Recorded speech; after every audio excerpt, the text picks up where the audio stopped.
Hello, hello, hello. Happy New Year to you all.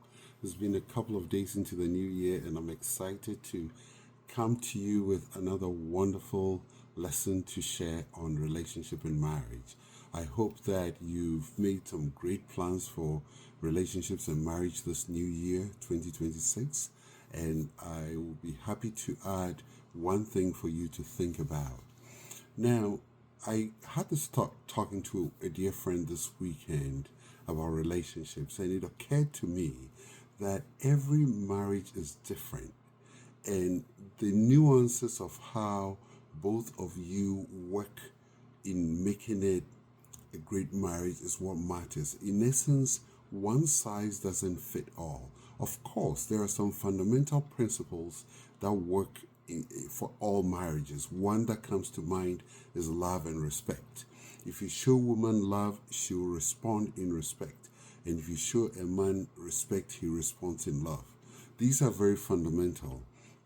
But beyond that, there are so many truths that most couple never take their time to understand how it applies to their marriage.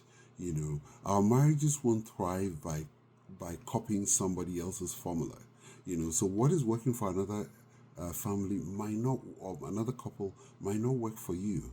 Your marriage will thrive when you discover the unique combinations of the needs, the rhythms, the strengths, and all the things that make your relationship work.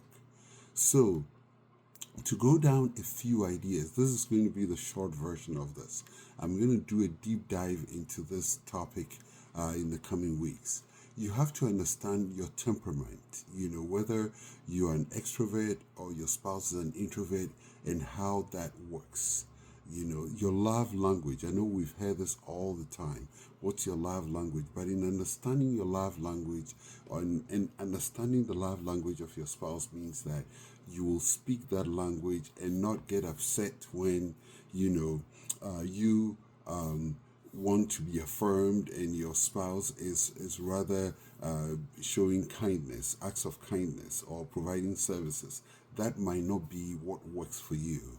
The other is conflict styles. Do you understand your conflict styles? How do you both handle and deal with conflicts? And also your rhythms throughout the day. How do you go about your rhythms? Are you a morning person? Are you an evening person? Some of the challenges come in when, in most cases, one of you is a morning person, the other is a night person, where the morning person is up on Saturday morning or Sunday morning, wants to chat, wants to hang out, wants intimacy, but the other person wants to just stay in and rest. And not understanding these dynamics brings a lot of conflicts.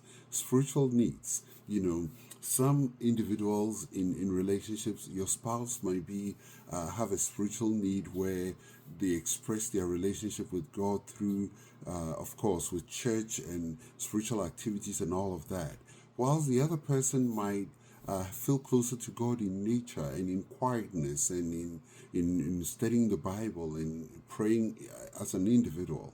So, understanding these dynamics will help you. And the last thing on this list is expectations. What expectations do we have coming into the relationship? If these expectations don't match, they create all kinds of mismatch expectations and conflicts along with it. So, what is key here? What are the dynamics of your relationship?